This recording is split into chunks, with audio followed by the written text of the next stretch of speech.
মার্কিন president Donald Trump তিনি তো জানিয়ে দিয়েছিলেন যে যত তাড়াতাড়ি সম্ভব তারা ইরানের সঙ্গে একটা আলোচনা করছে এবং সেই আলোচনায় যত তাড়াতাড়ি সম্ভব যুদ্ধবিরতিতে যাচ্ছে।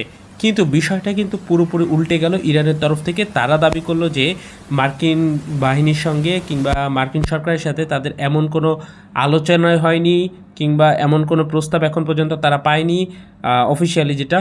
কিন্তু কথা হচ্ছে যে আমেরিকা তারা ফাঁদে পড়েছে, এটা বোঝাই যাচ্ছে। ট্রাম্প তিনি চাইছে যত তাড়াতাড়ি সম্ভব এবারের মতো যুদ্ধটা থামাতে, কিন্তু ইরান এখনও পর্যন্ত নাছোড়বান্দা, তারা যুদ্ধটা চালিয়ে যাচ্ছে। কিন্তু কেন, কোন শক্তির কারণেই ইরান এরকমটা দেখাচ্ছে কিংবা কেনই বা দেখাচ্ছে, তাদের আসলে এখানে লাভটা কী? কেন ইরান এখনও যুদ্ধ থামাচ্ছে না?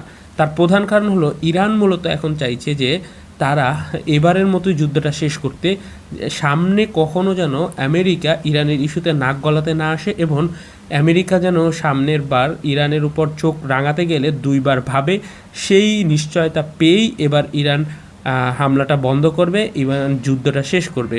সেই সঙ্গে আরেকটা বিষয় জানিয়ে রাখি, এখন পর্যন্ত আমেরিকার তরফ থেকে জানানো হচ্ছিল যে যুদ্ধ বন্ধের জন্য 5 দিনের একটা স্থগিতাদেশ দিয়েছিল, যে বিদ্যুৎ কেন্দ্রে হামলা করবে না এমন একটা বিষয়। কিন্তু আজও কিন্তু ইরানের তরফ থেকে সৌদি আরবের দিকে মিসাইল গিয়েছে এবং সৌদি আরবের তেল শোধনাগারেও হামলার ঘটনা ঘটিয়েছে ইরান।